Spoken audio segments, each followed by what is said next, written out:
Friends, welcome back to my YouTube channel. ಭಾನುವಾರದ ಪ್ರೇಮ ಕಾವ್ಯ ಸಂಚಿಕೆ ಏನಾಗ್ತಾ ಇದೆ ನೋಡ್ಕೊಂಬರೋಣ ಬನ್ನಿ ಫ್ರೆಂಡ್ಸ್. ಅದಕ್ಕಿಂತ ಮುಂಚೆ ನೀವು ಚಾನಲ್ನ ಸಬ್ಸ್ಕ್ರೈಬ್ ಮಾಡದೆ ನೋಡ್ತಾ ಇದ್ದೀರಾ ಅಂತ ಹೇಳಿದ್ರೆ ದಯವಿಟ್ಟು ಸಬ್ಸ್ಕ್ರೈಬ್ ಮಾಡ್ಕೊಂಡು ನೋಡೋದನ್ನು ಮರಿಬೇಡಿ. ನೀವು ಸಬ್ಸ್ಕ್ರೈಬ್ ಮಾಡೋದ್ರಿಂದ ನಾನು ಹಾಕೋ ಪ್ರತಿಯೊಂದು ವಿಡಿಯೋ ನೋಟಿಫಿಕೇಷನ್ ಕೂಡ ನಿಮಗೆ ಫಸ್ಟ್ ಬರುತ್ತೆ, ನೀವೇ ಫಸ್ಟ್ ವಾಚ್ ಮಾಡ್ಬೋದು ಫ್ರೆಂಡ್ಸ್. ಓಕೆ, ತಡ ಮಾಡ್ದೇ ವಿಡಿಯೋನ ಸ್ಟಾರ್ಟ್ ಮಾಡಿಬಿಡೋಣ. ಈ ಒಂದು ಎಪಿಸೋಡ್ನಲ್ಲಿ ಕಾವ್ಯನಿಗೆ ಊಟ ತೊಗೊಂಡು ಬಂದಿರ್ತಾಳೆ. ಅದನ್ನು ನೋಡ್ಬಿಟ್ಟು ಕಾವ್ಯ, ಓಹೋ ಇದು ಇವಳೇ ಮಾಡಿರೋದು, ನನ್ನ ಹಠಕ್ಕಿಂತ ಇವಳು ಇದೇ ಜಾಸ್ತಿ ಆಯ್ತಲ್ಲ, ಇರು ನಾನು ಈ ಊಟ ತಿನ್ನಬಾರ್ದು ಅಂತ ಹೇಳಿ ನನಗೆ ಊಟ ಬೇಕಾಗಿಲ್ಲ, ನನಗೆ ಯಾವ ಊಟನೂ ಬೇಡ ಏನೂ ಬೇಡ ಅಂತ ಹೇಳ್ತಾಳೆ.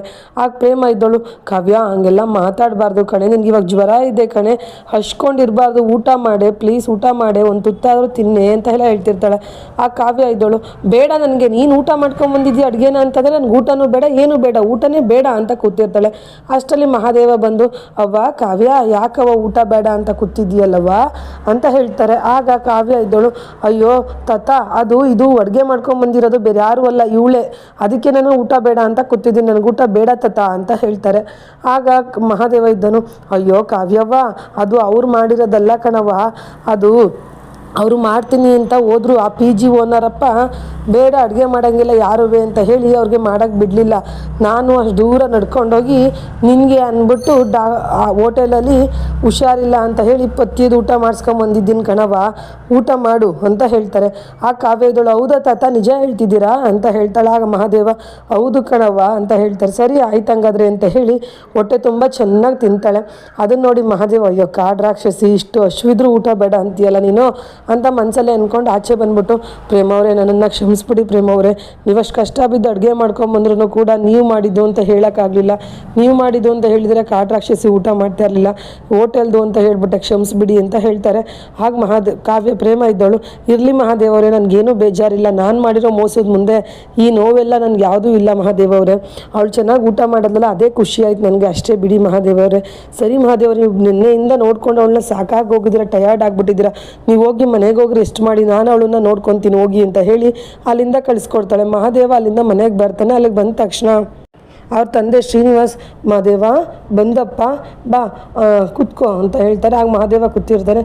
ಅಯ್ಯೋ ಯಾಕಪ್ಪ ಇಷ್ಟೊಂದು ಟಯರ್ಡ್ ಆಗಿದೆಯಾ, ರಾತ್ರಿ ಎಲ್ಲ ನೀನು ಹೆಂಡತಿ ನೋಡ್ಕೊಂಡು ಸುಸ್ತಾಗ್ಬಿಟ್ಟಿದ್ಯಾ ಅನಿಸುತ್ತೆ, ಹೆಂಗವಳಪ್ಪ ಕಾವ್ಯ ಇವಾಗ ಅಂತ ಕೇಳ್ತಾರೆ. ಆಗ ಮಹಾದೇವ ಇದ್ದನು, ಇವಾಗ ಆರಾಮಾಗಿದ್ದಾಳೆ ಅಪ್ಪಾಜಿ ಅಂತ ಹೇಳ್ತಾರೆ. ಸರಿ ಕಣಪ್ಪ, ನೀನು ರೆಸ್ಟ್ ಮಾಡು, ತುಂಬ ಟಯರ್ಡ್ ಆಗಿದೆಯಾ ಅಂತ ಹೇಳ್ತಾರೆ. ಆಗ ಮಹಾದೇವ ಇದ್ದನು, ಹ್ಞೂ ಅಪ್ಪಾಜಿ, ಕಣ್ಣು ಕುತ್ತಿತ್ತವೇ ತೆಗೆಡಿಸ್ತಾವೆ, ನಾನು ಗಳಿಗೆ ಮಲ್ಕೊತೀನಿ ಅಂತ ಹೇಳಿ ಪಾಪ ಮಹಾದೇವ ಅಲ್ಲಿಂದ ಮಲ್ಕೊತಾನೆ. ಮತ್ತಿಲ್ಲಿ ಶ್ರೀನಿವಾಸ್ ಅವರು, ಕಾವ್ಯ ಏನು ಊಟ ಮಾಡ್ತಾರೆ, ಏನು ಅಡುಗೆ ಮಾಡೋದವ್ರಿಗೆ, ಏನು ಮಾಡೋದು, ಸರಿ ಅಕ್ಕಿ ರೊಟ್ಟಿ ಮಾಡಿಬಿಡೋಣ ತಡಿ ಅಂತ ಹೇಳಿ ಅಕ್ಕಿ ಹಸಿಟ್ಟೆಲ್ಲ ತೊಗೊಳಕ್ಕೆ ಹೋಗ್ತಿರ್ತಾನೆ. ಅಷ್ಟರಲ್ಲಿ ಪ್ರೇಮ ಕೂಡ ಅದೇ ಮನೆಗೆ ಸೊಪ್ಪು ತರಕಾರಿ ತೊಗೊಂಡು ಬಂದು, ಏನಾರ ಒಂದು ಅಡುಗೆ ಮಾಡೋಣ ಇರು, ಮಹಾದೇವರು ಮನ್ಗವ್ರೆ, ಅವ್ರ ಎದ್ದೇಳೋಷ್ಟ್ರೊಳಗೆ ಏನಾರ ಅಡುಗೆ ಮಾಡೋಣ, ಕಾವ್ಯನಿಗೂ ಮಹಾದೇವ್ಗೂ ಎಲ್ರಿಗೂ ಆಗುತ್ತೆ ಅಂತ ಹೇಳಿ ಅಡುಗೆ ಮನೆಗೆ ಹೋಗ್ತಾಳೆ. ಅಲ್ಲಿ ಹೋಗ್ಬಿಟ್ಟು ಅಂಕಲ್ ಅಂತಾಳೆ. ಅವರು ಅಷ್ಟರಲ್ಲಿ ಶ್ರೀನಿವಾಸ್ ಅವರು ಅಕ್ಕಿ ಹಸಿಟ್ಟು ತಗೋತಿದ್ದರು. ಅವಳು ಅಂಕಲ್ ಅಂದ ತಕ್ಷಣ ಮೇಲೆ ಚೆಲ್ಕೊಂಡ್ಬಿಡ್ತಾರೆ ಹಸಿಟ್ಟನ್ನೆಲ್ಲ. ಅಯ್ಯೋ ಅಂಕಲ್ ಎಂಥ ಕೆಲಸ ಮಾಡಿದ್ರೆ ಅಂಕಲ್ ನೀವು ಅಂತ ಹೇಳ್ತಾರೆ. ಆಗ ಶ್ರೀನಿವಾಸ್ ಇದ್ದರು, ಇನ್ನೇನವ ನೀನು ಸಡನ್ನಾಗಿ ಅಂಕಲ್ ಅಂದಲ್ಲ, ನಾನು ಬೆಚ್ಚ ಬಿದ್ದುಬಿಟ್ಟೆ ಕಣವ ಅಂತ ಹೇಳ್ತಾರೆ. ಆಗ ಪ್ರೇಮ ಇದ್ದಳು, ಸರಿ ಸರಿ ಅಂಕಲ್, ನೀವು ಹೋಗಿ ಸ್ನಾನ ಮಾಡ್ಕೊಂಬನ್ನಿ, ನಾನು ಇದನ್ನೆಲ್ಲ ಕ್ಲೀನ್ ಮಾಡಿ ಅಡುಗೆ ನಾನು ಮಾಡ್ತೀನಿ, ನೀವು ಹೋಗಿ ಅಂತ ಹೇಳಿ ಅಲ್ಲಿಂದ ಕಳಿಸ್ತಾಳೆ. ಇವಳು ಇಲ್ಲೇ ಅಡುಗೆ ಮಾಡೋದಕ್ಕೆ ರೆಡಿ ಮಾಡ್ತಾ ಇರ್ತಾಳೆ.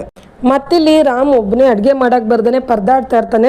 ಅಡುಗೆ ಒಗ್ಗರಣೆ ಹಾಕೋಕೆ ಹೋಗಿ ಮನೆ ತುಂಬ ಹೊಗೆ ಒರೆಸ್ಬಿಟ್ಟು, ಅಯ್ಯೋ ಏನಪ್ಪ ಮಾಡೋದು ಅಂತ ಬೇಜಾರು ಮಾಡ್ಕೊಂಡಿರ್ತಾನೆ. ಅಷ್ಟರಲ್ಲಿ ಪ್ರೇಮ ಕಾಲ್ ಮಾಡಿಬಿಟ್ಟು, ಹಲೋ ರಾಮ್, ಏನೋ ಮಾಡ್ತಾ ಇದೆಯಾ ಅಂತ ಹೇಳ್ತಾರೆ.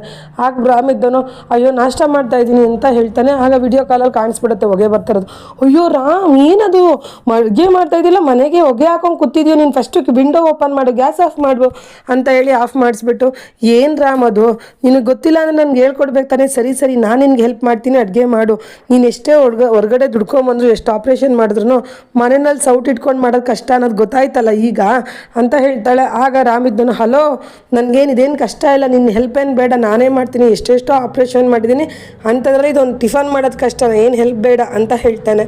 ಆಗ ಅವಳಿದ್ದವಳು ಪ್ರೇಮ ಇದ್ದವಳು, ರಾಮ್ ನೀನು ಈಗೋನ ಬಿಟ್ಟು ನನ್ನ ಗಂಡನಿಗೆ ಉಪವಾಸ ಇದ್ದಂಗೆ ಮಾಡೋದು ನಿನ್ನ ಜವಾಬ್ದಾರಿ, ನಾನು ಹೇಳ್ಕೊಡ್ತೀನಿ, ನೀನು ಮಾಡು ಅಷ್ಟೇ ಅಂತ ಹೇಳ್ತಾಳೆ. ಆಗ ರಾಮಿದ್ದನು, ಸರಿ ಸರಿ ಇಷ್ಟೊಂದು ಹೇಳ್ತಾ ಇದೆಯಾ ಅಂದ್ಬಿಟ್ಟು ಮಾಡ್ತಾ ಇದ್ದೀನಿ ಅಷ್ಟೇ, ಸರಿ ಆಯಿತು ಹೇಳು ಅಂತ ಹೇಳ್ತಾನೆ.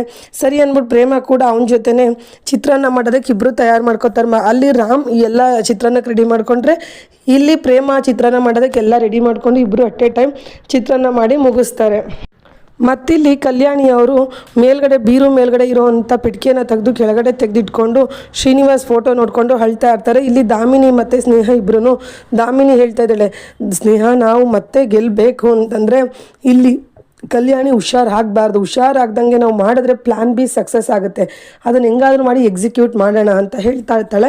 ಆವಾಗ ಸ್ನೇಹ ಇದ್ದಳು, ಅತ್ತೆ ಅಲ್ಲಿ ನೋಡಿ ಅತ್ತೆ ಏನು ಮಾಡ್ತಾ ಇದ್ದಾಳೆ ಕಲ್ಯಾಣಿ ಅತ್ತೆ ಅಂತ ಹೇಳ್ತಾರೆ. ಅದನ್ನು ನೋಡಿದಾಗ ದಾಮಿನಿ ಅಲ್ಲಿ ಪೆಟ್ಟಿಗೆ ತೆಗೆದು ಓಪನ್ ಮಾಡಿ ನೋಡ್ತಿರ್ತಾಳೆ. ಅದನ್ನು ನೋಡಿ ಸ್ನೇಹ ಹೇಳ್ತಿದ್ದಾಳೆ, ನೋಡಿದ್ರೆ ಅತ್ತೆ ಕಲ್ಯಾಣಿ ಅತ್ತೆ ದಿನದಿಂದ ದಿನಕ್ಕೆ ಹುಷಾರಾಗ್ತಾ ಇದ್ದಾರೆ, ಅವರೇ ಟ್ರಂಕ್ನ ಮೇಲ್ಗಡೆಯಿಂದ ಓಪನ್ ಮಾಡಿ ತೆಗೆದು ನೋಡ್ತಾ ಇದ್ದಾರೆ, ಅಷ್ಟು ಶಕ್ತಿ ಬಂದಿದೆ ಅಂದರೆ ಅವ್ರು ಹುಷಾರಾಗ್ತಾ ಇದ್ದಾರೆ, ನನಗೇನೋ ಈ ಪ್ಲಾನ್ ಬಿ ಇಂಪಾಸಿಬಲ್ ಅಂತ ಅನ್ನಿಸ್ತಾ ಇದೆ ಅಂತ ಹೇಳ್ತಾರೆ. ಆಗ ದಾಮಿನಿ ಇದ್ದಳು, ಸ್ನೇಹ ನನ್ನ ಜೀವನದಲ್ಲಿ ನನಗೆ ಇಷ್ಟ ಆಗದೆ ಹೋಗಿರೋ ವರ್ಡ್ ಅಂದರೆ ಇಂಪಾಸಿಬಲ್ ಅನ್ನೋದು. ನೋಡು ನಮ್ಮ ಆಟದ ಮುಂದೆ ದಾಮಿನಿ ಆಟದ ಮುಂದೆ ಕಲ್ಯಾಣಿ ಆಟ ಯಾವುದೇ ಕಾರಣಕ್ಕೂ ನಡೆಯಲ್ಲ, ನೋಡ್ತಾ ನನ್ನ ಪ್ಲಾನ್ನ ಹೇಗೆ ಎಕ್ಸಿಕ್ಯೂಟ್ ಮಾಡ್ತೀನಿ ಅಂತ ಹೇಳ್ತಾಳೆ.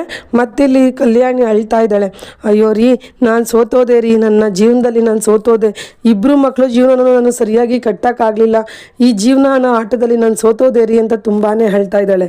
ಮತ್ತಿಲ್ಲಿ ಶ್ರೀನಿವಾಸ್ ಅವರು ಸ್ನಾನ ಮಾಡ್ಕೊಂಬಂದು ಮುಖ ಒರೆಸ್ತಾ ಇರ್ತಾರೆ. ಪ್ರೇಮ ಅವ್ರ ಮುಖನೇ ನೋಡಲ್ಲ, ಪಾಡಿಗಳು ಕಸ ಗುಡಿಸ್ಬಿಟ್ಟು, ಅಂಕಲ್ ನಾನು ನಿಮಗೂ ಮತ್ತು ಮಹಾದೇವ್ರವ್ರಿಗೂ ಇಬ್ರಿಗೂ ಸೇರಿ ಅಡುಗೆ ಮಾಡಿಕ್ಕಿದ್ದೀನಿ, ನಾಷ್ಟಾನ ಇಬ್ಬರು ತಿನ್ನಿ ಆಯಿತಾ, ನಾನು ಅಲ್ಲಿ ನಮ್ಮ ಅಕ್ಕ ನೋಡ್ಕೊಂಬರ್ತೀನಿ ಅಂತ ಹೇಳ್ತಾರೆ. ನಮ್ಮ ಅಕ್ಕ ಅಂದರೆ ನಂಗೆ ತುಂಬ ಇಷ್ಟ, ನಾನು ಅಲ್ಲೋಗಿ ನೋಡ್ಕೊಂಬರ್ತೀನಿ, ನೀವಿಬ್ಬರು ಊಟ ಮಾಡಿ ಅಂತ ಹೇಳ್ತಾರೆ. ಆಗ ಶ್ರೀನಿವಾಸ್ ಇದ್ದವರು, ಸರಿ ನಮ್ಮ ಆಯಿತು, ನಿಮ್ಮ ಬಗ್ಗೆ ಹೇಳಿದ್ದಾರೆ ಮಹಾದೇವು ತುಂಬ ಒಳ್ಳೆಯವರು, ಅವ್ರ ಅಕ್ಕ ಹಾಗೆ ಹೀಗೆ ಅಂತ, ಆ ಗುಣ ನಾನು ಇವತ್ತು ನಿಮ್ಮಲ್ಲಿ ನೋಡಿದೆ ಈಗ ಕಣವ ಅಂತ ಹೇಳ್ತಾರೆ. ಸರಿ ಅಂಕಲ್ ಆಯಿತು, ನೀವು ಊಟ ಮಾಡಿ ನಾನು ಬರ್ತೀನಿ ಅಂತ ಹೇಳಿ ಪ್ರೇಮ ಅಲ್ಲಿಂದ ಹೊರಟೋಗ್ತಾಳೆ. ಮುಖನೇ ನೋಡಲ್ಲ ಶ್ರೀನಿವಾಸ ಯಾರು ಅಂತ. ಮತ್ತಿಲ್ಲಿ ಬಂದುಬಿಟ್ಟು ಕಾವ್ಯಂಗೆ ಹೇಳ್ತಾ ಇದ್ದಾಳೆ, ಕಾವ್ಯ ನೀನು ರೆಸ್ಟ್ ಮಾಡೆ, ಜ್ವರ ಇನ್ನೂ ಇದೆ ಕಣೆ, ರೆಸ್ಟ್ ಮಾಡೆ ಅಂತ ಹೇಳ್ತಾಳೆ. ಆ ಕಾವ್ಯ ಇದ್ದಳು, ನಾನು ಜ್ವರ ಎಲ್ಲ ಹೋಗಿದೆ, ನನಗೆ ನಿನ್ನ ಸಿಂಪತಿ ಎಲ್ಲ ಬೇಕಾಗಿಲ್ಲ, ಅಕ್ಕ ತಂಗಿ ಸಿಂಪತಿ ಎಲ್ಲ, ನನಗೆ ಆರಾಮಾಗಿದ್ದೀನಿ ಅಂತ ಹೇಳ್ತಾಳೆ. ಆಗ ಪ್ರೇಮ ಅವಳು ಹಣೆ ಮುಟ್ಟು ನೋಡಿಬಿಟ್ಟು, ಇಲ್ಲ ಕಣೆ ಕಾವ್ಯ ನಿನ್ಗೆ ಇನ್ನೂ ಜ್ವರ ಇದೆ ನೋಡು, ಇನ್ನೂ ಸ್ವಲ್ಪ ಜ್ವರ ಅಷ್ಟೇ ಹೋಗಿರೋದು, ಆದರೆ ನಿನಗೆ ನಾನು ಮಾಡಿರೋ ಮೋಸದ ಮುಂದೆ ನೀನು ಏನು ಬೈದರೂ ಕೂಡ ನನಗೆ ಹರ್ಟ್ ಆಗಲ್ಲ ಕಣೆ ಕಾವ್ಯ, ನೀನು ಎಷ್ಟಾದರೂ ಬೈಯಿ, ನಾನು ನೀನು ಹುಷಾರಾಗೋ ತನಕ ನಾನಂತೂ ಇಲ್ಲಿಂದ ಹೋಗಲ್ಲ ಕಣೆ ಅಷ್ಟೇ. ಅಂದಾಗೆ ನೀವು ರಾತ್ರಿ ಪಾಪ ರಾಘವೇಂದ್ರ ತಾತ ನೀನು ನೋಡ್ಕೊಳ್ಳೋಕ್ಕೆ ಬೆಳಗಾಡನ್ನ ಕಣ್ಣಿಗೆ ಎಣ್ಣೆ ಬಿಟ್ಕೊಂಡು ಕಾಯ್ದಿದ್ದಾರೆ, ಅವ್ರ ಬಗ್ಗೆ ಏನೋ ಹೇಳ್ತಾ ಇದ್ದಲ್ಲ, ಏನು ಹೇಳು ಅಂತ ಹೇಳ್ತಾರೆ.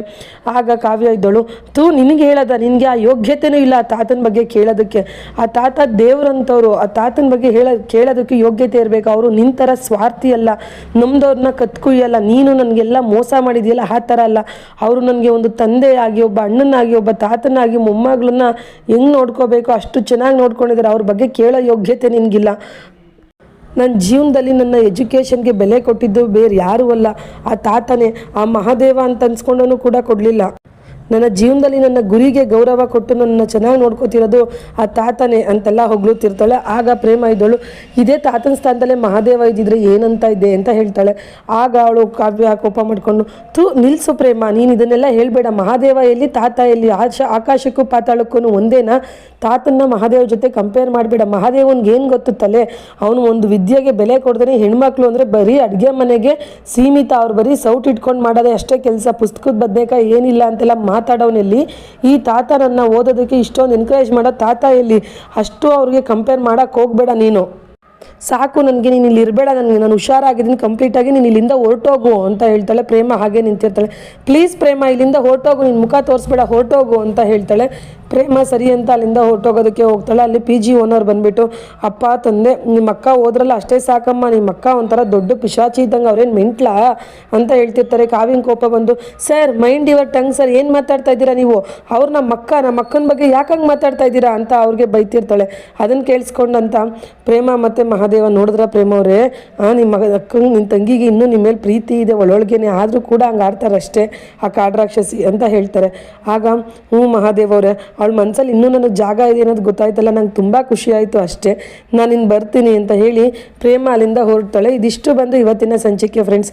ನಾಳಿನ ಸಂಚಿಕೆಗಾಗಿ ಈ ಕೂಡಲೇ ಈ ಚಾನಲ್ನ ಸಬ್ಸ್ಕ್ರೈಬ್ ಮಾಡೋದನ್ನು ಮರಿಬೇಡಿ. Thank you for watching. Bye.